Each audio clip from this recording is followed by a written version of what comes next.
Assalamualaikum warahmatullahi wabarakatuh. Jumpa lagi bersama saya Hadi di channel Ngulik Sejarah. Dan pada video kali ini saya akan kembali lagi membacakan suatu kisah misteri. Kali ini masih tetap berjudul Mandiin Mayit. Pada video kali ini memasuki part yang ke-6 ya teman-teman. Jadi untuk kalian yang belum menonton part sebelumnya, saya sarankan untuk kalian menontonnya terlebih dahulu agar kalian mengerti keseluruhan alur ceritanya. Cerita kali ini ditulis oleh Mbak Ratna Dewi Lestari.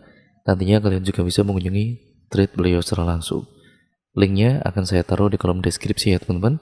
Yuk, daripada kita penasaran bagaimana kelanjutan ceritanya, mari kita langsung saja menuju ke kelanjutan ceritanya. Perhatikan baik-baik karena ceritanya akan segera saya mulai.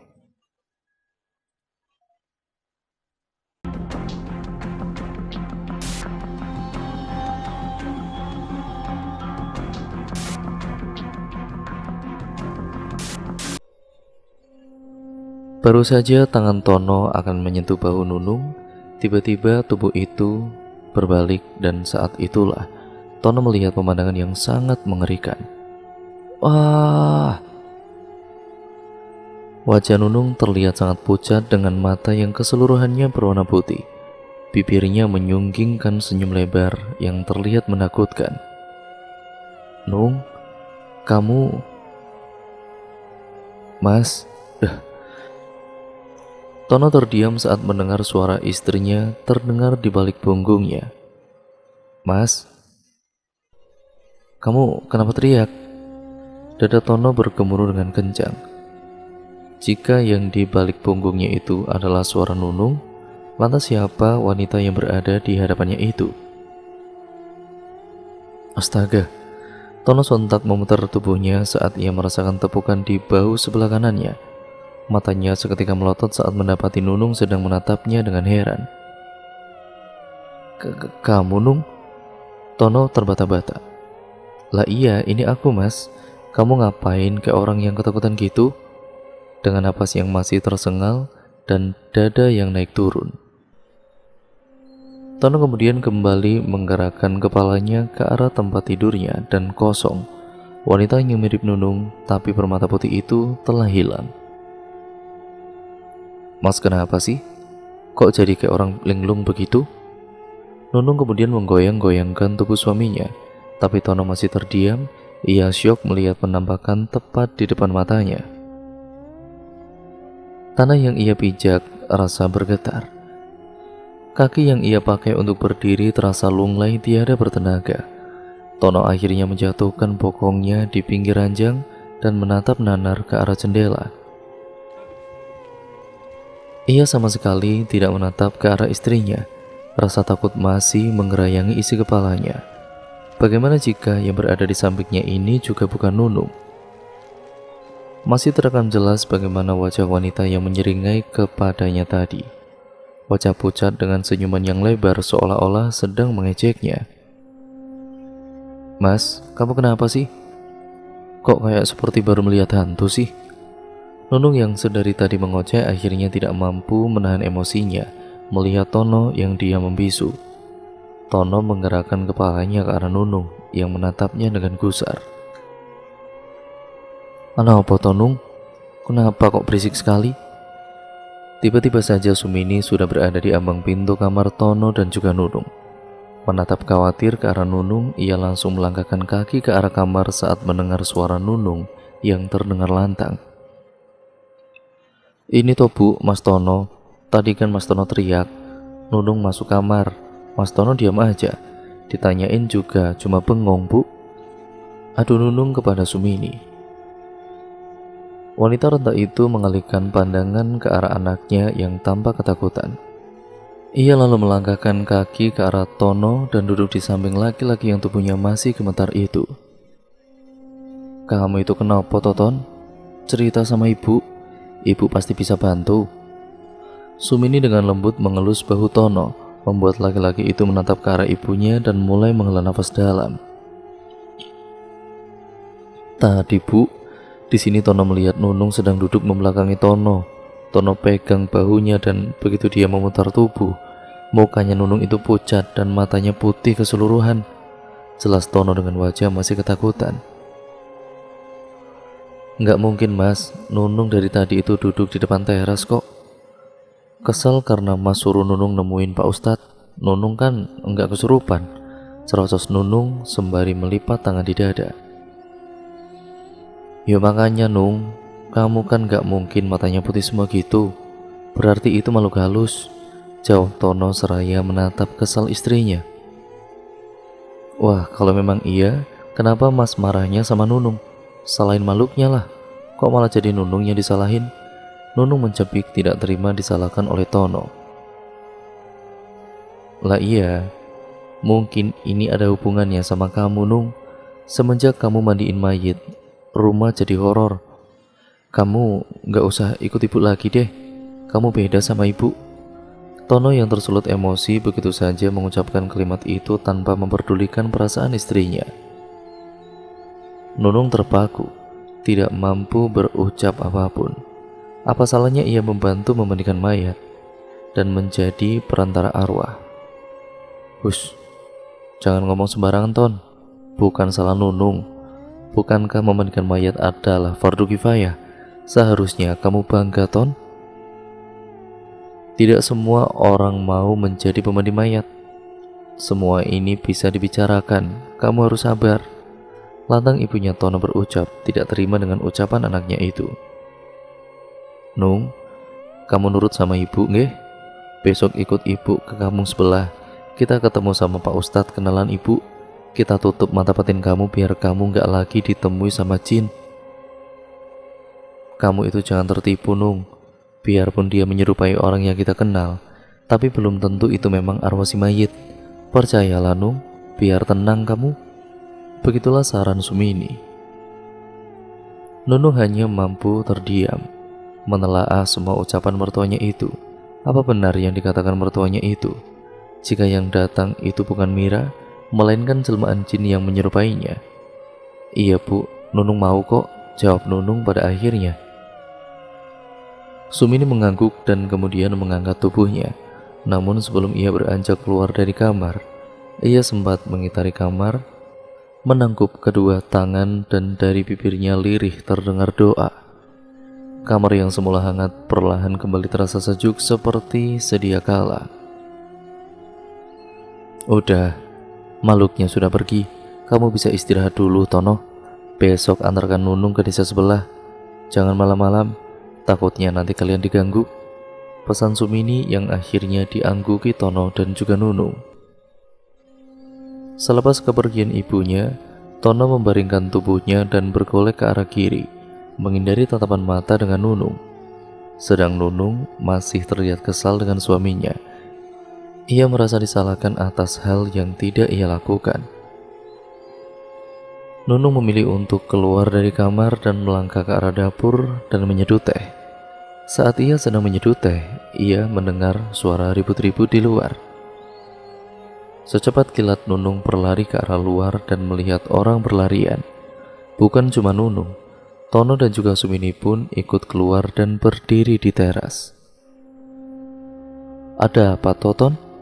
Kok ribut-ribut jam segini? Tanya Sumini saat berada di samping anaknya. Ya mbuh bu, Tono lihat dulu ya, sahut Tono. Ia berlalu begitu saja tanpa sedikit pun mengindahkan Nunung yang saat itu hanya menatapnya dengan tatapan hampa. Ia tahu saat itu Tono sedang marah padanya, tapi apakah pantas jika Tono sama sekali tidak menggubrisnya? Ya wes Nung, kita masuk yuk, dingin di luar, ajak ibu mertuanya. Nunung menurut dengan hati mencelos. Perlakuan suaminya sungguh membuatnya terluka. Ia masuk ke dalam rumah, kembali menuju dapur dan mendekati cangkir teh yang tadi sempat ia seduh. Baru saja ia akan menyeruput teh buatannya, kembali ia mendengar teriakan dari arah luar. Bunyi sirene mobil polisi tidak lama pun terdengar. Nunung pun cepat-cepat meletakkan kembali cangkir tehnya dan berlarian ke arah teras.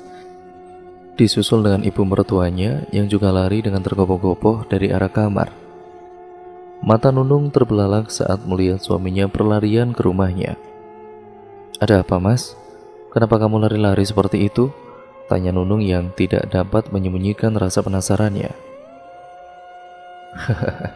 Itu dek, pembunuh Mira menyerahkan diri, jawab Tono dengan napas tersengal-sengal saat berhenti di depan Nunung. Apa? Kalau begitu ayo kita lihat mas. Ayo, dengan begitu kamu tidak perlu lagi mencari tahu siapa pembunuh Mira. Orangnya sudah menyerahkan diri, ujar Tono yang membuat Nunung terdiam. Iya mas. Ayo, mumpung orang lagi ramai di situ. Tono begitu saja meraih tangan Nunung. Ia membawa istrinya menuju rumah almarhumah Mira. Nunung menurut. Sepanjang perjalanan, pikirannya tidak hentinya memikirkan Mira. Penasaran dengan laki-laki yang sudah tega membunuh Mira dengan keji seperti itu, Nunung menutup rapat mulutnya saat melihat ramainya rumah Mira. Beberapa orang polisi terlihat melerai dua orang anggota keluarga Mira yang saat itu terlihat murka. Nunung pun sempat melihat seorang laki-laki muda berkaus hitam dan bercelana pendek dibawa masuk ke mobil polisi. Ia pun melihat bagaimana ibunya Mira begitu terpukul dan meraung-raung meratapi nasib anaknya. Bukan cuma berderai air mata, umpatan demi umpatan terlontar dari mulutnya. Nunung menangkap pemandangan itu dengan hati yang miris. Ada perasaan lega karena dengan kejadian ini Mira tidak akan mengganggu dirinya lagi. Tapi tetap saja kejadian ini menimbulkan perasaan sedih. Mengenang nasib Mira yang membuat hatinya itu teriris. Udah kan Nung? Udah gak penasaran lagi? Kita pulang yuk, ajak Tono.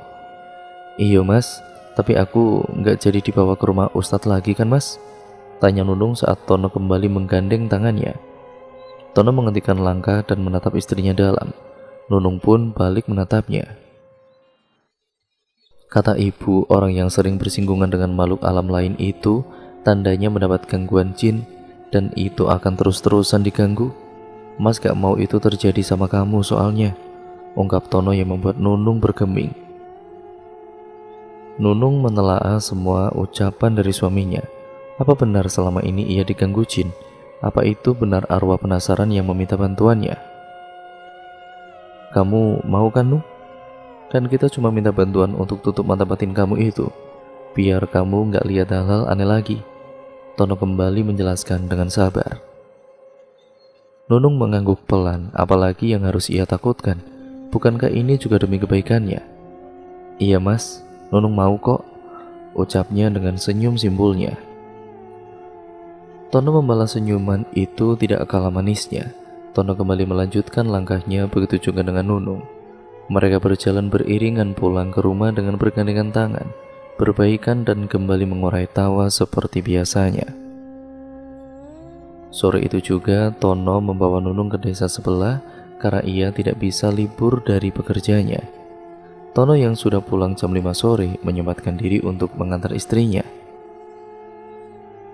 Karena ia sudah tidak tahan melihat tingkah aneh Nunung yang selalu diganggu oleh makhluk-makhluk yang disebut Nunung sebagai arwah yang telah ia mandikan. Besok saja Ton, ibu khawatir kalau kamu pergi sore ini, takutnya nanti kamu pulang kemalaman dan mendapat gangguan, ujar ibunya dengan raut wajah yang khawatir. Dari ucapannya pun menyiratkan kalau ia keberatan Tono pergi sore itu. Alah gak apa-apa bu, Tono yakin kami tidak akan mendapatkan gangguan lagi. Ini baru jam 5 sore bu, masih lama waktu maghribnya, pungkas Tono yang membuat ibunya tidak mau lagi untuk mencegahnya. Sedangkan Nunung hanya diam, tidak menjawab sedikit pun. Ya wes, kamu hati-hati di jalan ya Ton. Jangan ngebut-ngebut, kasihan istri kamu, saran ibunya yang langsung direspon anggukan oleh Tono. Sebelum Tono menstarter motornya dan Nunung naik ke atas motor, Sumini sempat menatap ke arah Nunung yang terlihat lesu dan tidak bergairah. Nung, wajahmu kok pucat begitu? Kamu juga kok sepertinya lemas, ada apa sama kamu Nung? Tanya Sumini dengan cemas. Ia melangkah ke arah Nunung, tangan kanannya yang keriput, yang terlihat urat-urat yang mencuat itu, terangkat dan menyentuh kening Nunung. Kamu gak demam Nung, tapi kok mukamu pucat yo? Nunung hanya menggeleng pelan dan menjawab, gak tahu ini bu, akhir-akhir ini Nunung sering pusing dan gak selera makan. Kalau nggak enak badan, kamu nggak usah pergi dulu, Nung. Sumini dengan sayang mengelus lengan Nunung. Wanita itu menatap mertuanya teduh, matanya berembun. Betapa ia merasa beruntung di saat ia terpaksa hidup terpisah dari ibu kandungnya. Tapi Allah memberikan mertua yang sangat baik untuknya. Loh, kok matamu berair? Ton, ya wes nggak usah pergi. Istrimu nggak enak badan ini. Sumini menepuk pundak anaknya yang langsung membuat Tono menoleh. Beneran kamu sakit, Nung? Kalau kamu sakit ya nggak usah, tanya Tono. Enggak kok mas, ayo kita pergi mas. Nunung nggak kenapa-napa kok. Kamu beneran nggak apa-apa, Nung? Sumini memastikan. Iya bu, Nunung izin pergi dulu ya bu. Lirik Nunung tapi terdengar jelas di telinga Sumini. Enjendok, hati-hati di jalan yo. Iya bu. Assalamualaikum. Waalaikumsalam. Dan motor pun melaju perlahan meninggalkan pekarangan rumah sederhana itu. Nunung sempat menatap dan juga melambai ke arah Sumini sebelum wanita tua itu hilang di balik rimbunan pepohonan perdu yang berjajar di pinggir jalan sepanjang pekarangan rumah. Berulang-ulang kali Nunung menghela nafas. Entah kenapa dadanya terasa sesak, punggungnya pun terasa panas, matanya pun tiba-tiba mengantuk, dan tubuhnya terasa lemas saat motor baru saja meninggalkan rumah itu. Mas, kenapa punggung Nunung terasa berat banget ya mas? Keluh Nunung seraya meremas ujung baju suaminya. Apa kita pulang aja ya Nung? Sahut Tono yang langsung menepikan motornya dan berhenti. Ia bersiap ingin memutar motornya tapi Nunung mencegahnya.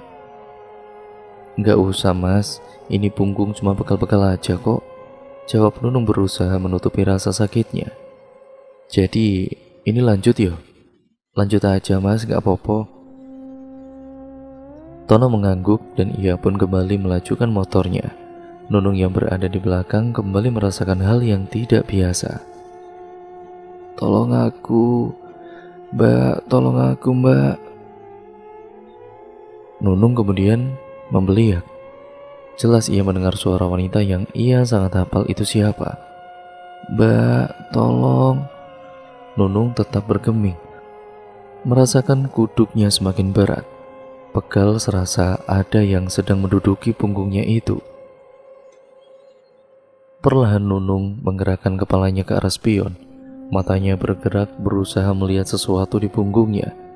Sayup-sayup di kejauhan mulai terdengar suara tahrim menggema, pertanda waktu maghrib akan segera tiba. Matahari perlahan tenggelam menciptakan semburat warna nila di antara awan putih yang berarak. Burung-burung peterbangan kembali pulang ke sarangnya. Udara mulai terasa dingin dan suasana pun terasa sepi. Tono menikmati suasana sore mendekati waktu maghrib, sedang Nunung menatap ngeri spion yang menampakkan suatu sosok. Nung, kamu kok dari tadi diam aja? Tegur Tono yang saat itu masih memegang stang motornya. Nunung tidak menjawab. Tono melirik ke arah spion dan mendapati istrinya sedang tersenyum dan menatap ke arah sisi kirinya di mana mereka melewati barisan pohon pisang dan padang ilalang. Oh, lagi menikmatin pemandangan ya, gumamnya sembari tersenyum simpul. Tono mengendarai motornya dengan kecepatan sedang. Ia begitu menikmati suasana sore menjelang maghrib itu, merasakan udara dingin yang menerpa wajahnya. Suara azan sayup-sayup terdengar di kejauhan. Tono ingin singgah karena kata ibunya, jika waktu azan menggema, tinggalkan segala kegiatan, dan jika sedang dalam perjalanan, singgahlah. Namun, ia merasa enggan untuk singgah. Selain karena jalanan yang mereka lewati adalah jauh dari kampung, tidak terlihat satupun rumah warga, termasuk jalan utama yang kiri dan kanannya didominasi semak juga pepohonan. Lagi pula, tidak ada satupun bangunan yang bisa mereka singgahi, hingga Tono memilih untuk terus melajukan motornya yang membawa dirinya dan istrinya menuju desa sebelah. Semakin lama Tono merasakan motor semakin berat, seperti mereka bukan hanya sedang berboncengan berdua saja. Tono kembali melirik ke kaca spion. Ia hanya mendapati istrinya yang masih dalam posisi yang sama. Tapi ia heran, karena Nunung tidak sedikit pun berbicara, hanya menatap tanpa ekspresi ke arah semak belukar dan juga pepohonan yang mereka lewati. Menjelang waktu malam, mereka akhirnya tiba di sebuah desa. Sebuah kapura besar berbahan kayu besar menyambut mereka. Selamat datang di desa Sukasari. Tulisan dan juga cat warna-warni itu terpampang jelas di palang yang mereka lewati. Mereka disambut dengan pemandangan sawah di sebelah kiri, dengan bukit-bukit hijau di baliknya. Langit mulai menggelap dan bintang bertebaran. Sesekali Tono memecah keheningan di antara mereka dengan mengajak Nunung berbincang-bincang. Tapi tetap saja Nunung diam 1000 bahasa. Dengan hati dongkol, Tono ini akhirnya memilih diam. Ia lalu menghentikan motornya dan turun dari motor, melangkah menuju warung di pinggir jalan untuk menanyakan sebuah alamat. Namun Nunung masih diam. Meski ia turun dari motor, tapi ia hanya berdiri terpaku dan menatap ke arah sawah di hadapannya. "Ayo Nung, kita lanjutkan perjalanannya," ajak Tono seraya kembali naik ke atas motor dan Nunung hanya mengangguk pelan. Lagi-lagi Tono harus menghela nafas kasar karena kesal. Istrinya jadi pendiam tanpa sebab, tapi ia tidak ingin bertengkar di situ karena hari sudah malam dan waktu mereka tidak banyak. Tono melanjutkan perjalanan ke rumah Pak Ustadz yang menjadi tujuan utama mereka datang ke desa ini. Desa yang ternyata jaraknya itu cukup jauh dari rumahnya. Kendaraan roda 2 itu akhirnya masuk ke sebuah halaman rumah yang tidak begitu besar, tetapi penuh tanaman aglonema dengan berbagai jenis. Terlihat asri meski rumah itu tampak sederhana. Tono memarkir kendaraannya itu di depan rumah dan mengajak Nunung untuk segera mendekati pintu rumah yang penerangannya hanya dari lampu 5 watt remang-remang. Tapi Nunung terlihat enggan dan menggeleng pelan. Lagi Tono tidak menggubris sikap istrinya yang sejak tadi membuatnya kesal. Ia bergegas ke arah pintu dan mengetuk pintu kayu berlapis cat coklat muda yang sudah tampak memudar dengan pelan. Berharap tidak mengganggu si pemilik rumah tentunya. "Assalamualaikum," ucapnya pelan. Tapi tidak ada jawaban. Tono kembali mengulangi dan tidak lama kemudian terdengar suara jawaban dari arah dalam. "Waalaikumsalam," diikuti dengan suara derap langkah kaki yang mendekat. Pintu perlahan terbuka, derit pintu terdengar sedikit memegahkan telinga. Tono berdiri di ambang pintu dan disambut senyum khas yang tulus saat wajah seseorang yang terlihat dari balik pintu. "Iya, ada yang bisa saya bantu?" tanyanya dengan ramah. "Begini Bu, saya ingin bertemu dengan Pak Ustadz, mau minta tolong. Kami dari desa sebelah Bu," jelas Tono seraya memindai tatapan ke arah istrinya yang masih berdiri di samping motor. "Pak Ustadz ada di..." "Siapa Umi?" Suara seseorang tiba-tiba menggema di belakang wanita yang masih menggunakan mukena itu. Wanita itu menyingkir dan seorang laki-laki berdiri di sampingnya. Laki-laki berumur sekitar 60 tahunan itu tersenyum simpul ke arah Tono. "Begini Pak Ustadz, saya datang kemari untuk meminta tolong. Istri saya..." "Wanita itu istri kamu?" "Iya Pak Ustadz, benar." Tono mengalihkan pandangannya ke arah Nunung yang berdiri memunggunginya. "Istri kamu? Ada yang masuk ke tubuh istri kamu?" Sontak Tono terperanjat. Pak Ustadz lalu mengajak Tono mendekati Nunung. Benar saja saat didekati, Nunung menjauh, membuat Tono keheranan dan langsung mendekat ke arah istrinya. "Nung, ayo kita masuk ke rumah Pak Ustadz. Kita kan kesini untuk nemuin Pak Ustadz, Nung," ajak Tono. Nunung hanya diam dan menunduk. Tapi saat Tono meraih tangannya, wanita itu langsung menyentaknya. "Aku tidak mau," jawabnya dengan suara yang parau. Darah Tono berdesir saat mendengar suara istrinya. Suara yang terdengar berbeda membuat bulu kuduknya merinding. Bawa saja istri bapak ke dalam, itu bukan dirinya. Ada yang masuk dan ia terlihat menyukai istri bapak. Tutur Pak Ustadz yang membuat Tono semakin gusar. Umi, tolong Abah ya dibantu ini. Jangan lupa bawa sarung tangan Abah, seru Pak Ustadz pada istrinya yang masih berdiri di teras. Baik bah, sahutnya. Wanita itu masuk ke dalam rumah dan dengan gesit kembali melangkah mendekati suaminya. Lagi-lagi baru-bayu itu lalu mulai memasangkan satu persatu sarung ke tangannya. Tiba-tiba terlihat tubuh Nunung bergetar saat Pak Ustadz mulai membaca doa. Aku tidak mau masuk ke dalam rumah, ucap Nunung dengan lantang. Wanita itu tiba-tiba mengangkat wajahnya dan menatap Pak Ustadz dengan tajam. Lebih baik kau sekarang keluar dari tubuh wanita ini. Tempatmu bukan di sini. Pergi kamu. Sentak Pak Ustadz seraya menunjuk kening Nunung yang pada saat itu berkerut dengan mata yang melotot menantang. Aku tidak akan pernah keluar dari tubuh ini. Tubuh ini wangi. Seharusnya tidak berada di jalan. Mereka sendiri yang memanggilku. Dan aku menyukai tubuh ini, jawab Nunung yang disusul seringaian mengejek. Keluar dari tubuh istriku, dasar makhluk jelek. Kali ini Tono ikut berbicara. Mendengar ejekan Tono, Nunung menggerakkan kepalanya dan menatap tajam ke arah Tono. Ia terkekeh beberapa saat sebelum akhirnya ia berucap, dasar suami bodoh, istri lagi hamil dibawa pergi, marip-marip lagi. Apa kau sengaja memanggil pangsa kami ya? Serasa ditampar dengan keras, wajah Tono seketika memanas dan jantungnya berdegup sangat kencang sekali mendengar ucapan makhluk yang pada saat itu berada di dalam tubuh istrinya. Hamil? Nunung hamil? Ya, istrimu hamil, dan aku akan mengambil janin ini sebagai makananku. Tono mundur beberapa langkah. Terjawablah sudah selama ini mengapa Nunung begitu peka dengan kehadiran makhluk dari dimensi lain.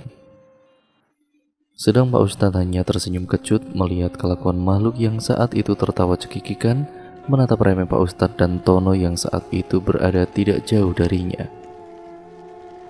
Apa? Ini sarungnya? Terdengar seruan dari arah belakang tubuh Pak Ustadz. Istrinya yang memakai mukena berlarian tergopoh-gopoh sembari membawa sarung tangan. Iya Umi, terima kasih ya, jawab Pak Ustadz yang kemudian sembari meraih sarung tangan dari istrinya dan segera memakainya. Mau apa kau laki-laki tua? Jangan coba-coba kau menyentuh tubuhku, atau aku akan membuat dirimu menyesal. Suara itu terdengar menggelegar. Anehnya, orang-orang yang lewat di depan rumah Pak Ustadz tidak ada satupun yang singgah ataupun kepo dengan apa yang terjadi di halaman rumah itu. Mereka seolah sudah terbiasa dan terlihat acuh. Kau tidak perlu mengancamku. Jelas-jelas derajatmu itu jauh di bawahku. Kenapa aku harus takut dengan ancamanmu? Balas Pak Ustadz yang membuat makhluk di tubuh Nunung semakin beringas. Sedari nenek moyangmu dulu, kami yang berada di surga terlebih dahulu. Jika bukan karena harus menunduk pada makhluk rendah sepertimu, kami tidak akan sampai di bumi terkutuk ini. Suara Nunung terdengar lantang. Tono membeku, mereka tidak percaya Nunung yang pada saat itu bisa berbicara selantang dan seberani itu. Pak Ustadz mendekat tanpa rasa takut, sedang nonton masih berdiri menantang. Umi pegang bahunya, takut pingsan. Titah Pak Ustadz yang langsung dikerjakan oleh istrinya. Ia juga menatap ke arah Tono. Mas, kamu jangan melamun. Kamu juga berdiri di belakang istrimu. Jaga-jaga kalau nanti istrimu kenapa-napa. Suara Pak Ustadz sontak membuat Tono terjingkat karena kaget. Ia pun menuruti perintah Pak Ustadz dan berdiri di belakang Nunung.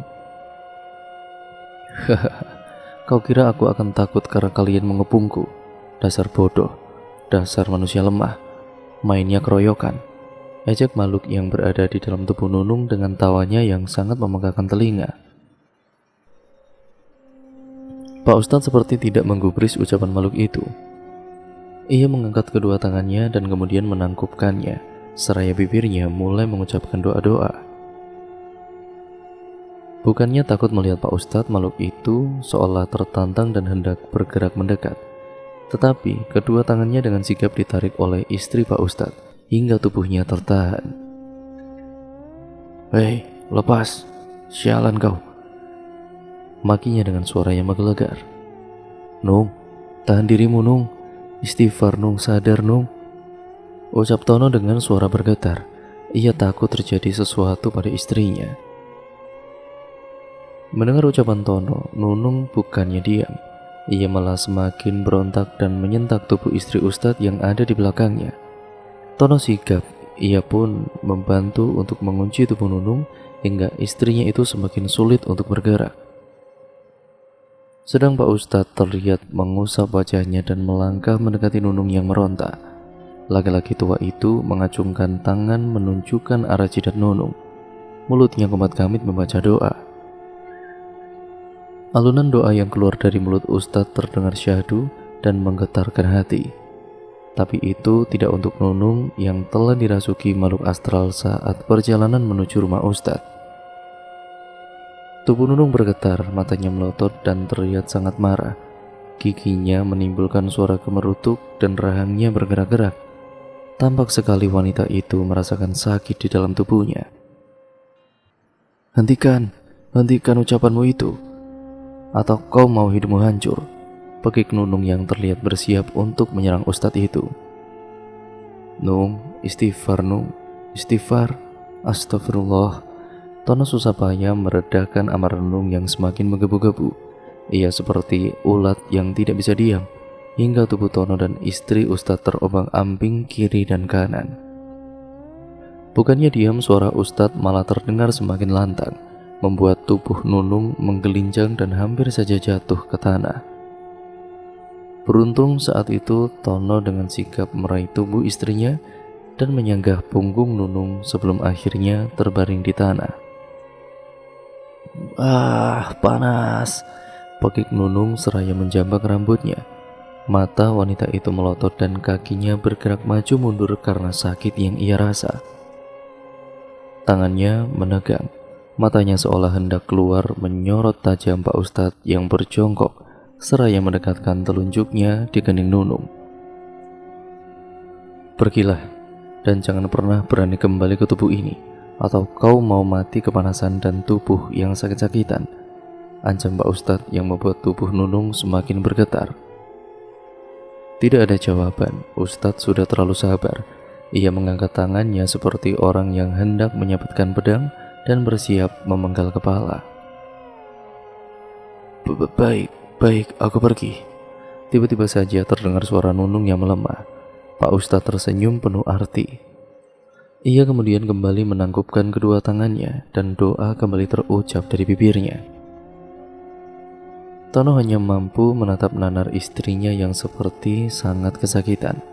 Tidak lama terlihat tubuh itu kembali bergetar hebat dan sedikit menekuk ke atas. Matanya melotot seolah hendak terlontar keluar. "Wah!" Suara teriakan orang terdengar begitu memegahkan telinga. Seiring dengan suara jeritan itu, dari kepala Nunung keluar asap tipis yang menghilang begitu saja tertiup angin. Tidak lama kemudian tubuh itu lunglai dan matanya terpejam.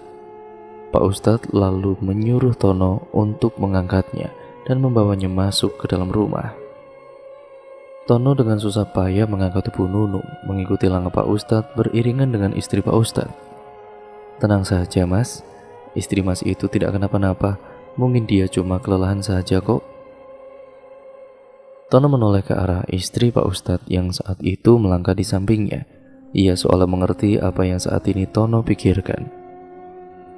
Tono hanya mengangguk dan mengulas senyum getir karena sejatinya ia sangat mengkhawatirkan Nunung yang pada saat ini tidak sadarkan diri karena dia pingsan. Derit pintu terdengar saat pintu terbuka.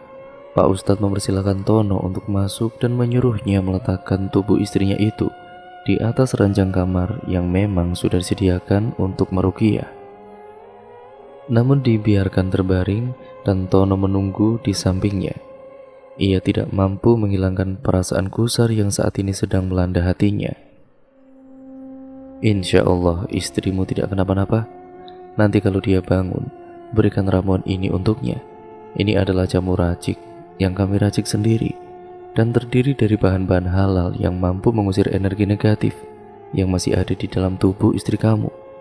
Jelas Pak Ustadz sebelum ia keluar dari kamar. Tapi Pak, kalau istri saya tidak bangun-bangun bagaimana? Lagi-lagi, Tono tidak bisa menepiskan perasaan kalut yang sedang berkecamuk di dalam batinnya. Ia takut jika istrinya tidak bangun-bangun lagi. Belum siap untuk kehilangan Nunung dan calon buah hati yang saat ini sedang dikandung oleh Nunung. Pak Ustadz terdiam beberapa saat sebelum ia akhirnya menjawab. Kalau tidak bangun, ya berarti dia tidur, Mas. Pak Ustadz tertawa kecil yang membuat Tono langsung lemas. Sungguh ia takut istrinya itu kenapa-napa. Tidak apa-apa Mas, istri Mas itu baik-baik saja. Cuma tadi ada sesuatu yang menempel saat marip-marip kalian mungkin melewati jalan tanpa berhenti terlebih dahulu. Lagi pula sepertinya istri Mas ini sudah sering diganggu jin, jadi gampang buat makhluk lain kembali mengganggunya. Jelas Pak Ustadz. Tono menarik nafasnya dalam-dalam. Apa yang dibilang Pak Ustadz itu benar adanya. Umi, apa mau ngobrol sama Mas ini? Umi tolong jagain dulu istrinya ya. Dan kalau bangun, tolong panggil Abah. Tita laki-laki parubaya itu pada istrinya, yang saat itu berdiri di samping Nunung, yang masih dalam keadaan tidak sadarkan diri. Iya Abah, sahutnya dengan lembut. Ayo Mas, ikut saya, ajak Pak Ustadz. Tono kemudian mengangguk dan mengikuti langkah Pak Ustadz menuju ruang tamu miliknya.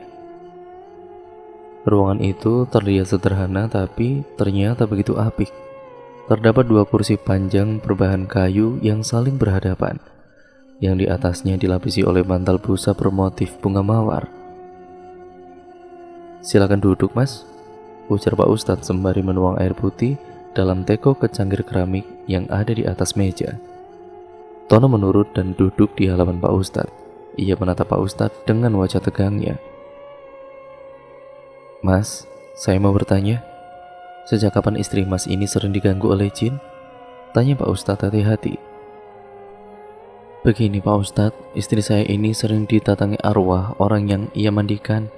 Sejak awal saya curiga kenapa sosok itu sering meneror istri saya. Padahal ibu saya pun seorang pemandi mayat. Begitu juga dengan kakak perempuan saya. Tapi yang selalu diteror itu hanya istri saya Pak Ustadz. Jelas Tono panjang lebar. Pak Ustadz kemudian menyandarkan tubuhnya di bawah kursi. Ia menatap serius ke arah Tono yang sedang bercerita, seraya menarik kedua tangannya dan melipatnya di dada. Mungkin ada sesuatu yang membuat makhluk di sekitarnya itu merasa terganggu. Misalnya dalam memandikan jenazah itu, kita tidak boleh membicarakan keburukan si mayit. Itu adabnya. Jin bisa menyerupai apa saja dan siapa saja, memperdaya kita sebagai umat manusia. Jadi kita harap waspada. Sejatinya, arwah orang yang sudah meninggal itu tidak lagi ada urusan di dunia ini. Mereka akan menempuh perjalanan di alam barzah terlebih dahulu sebelum ke alam akhirat. Jelas Pak Ustadz dengan raut wajah serius dan menarik tubuhnya tegap. Tono menyimak dengan seksama. Ia meraih gelas berisi air putih yang diulurkan oleh Pak Ustadz dan meneguknya hingga tandas. Lantas, apa yang harus saya lakukan Pak Ustadz? Tanya Tono setelah ia merasakan dahaga itu hilang dari tenggorokannya. Lakukan ruqyah mandiri, insya Allah gangguan itu perlahan memudar. Mungkin juga itu karena istri Mas itu sedang hamil. Biasanya orang hamil itu bau darahnya wangi. Ujar Pak Ustadz seraya menyerahkan secari kertas berisi arahan ruqyah mandiri. Baca itu ya Mas. Dan nanti sepanjang perjalanan pulang Mas Tono jangan lupa baca ayat kursi.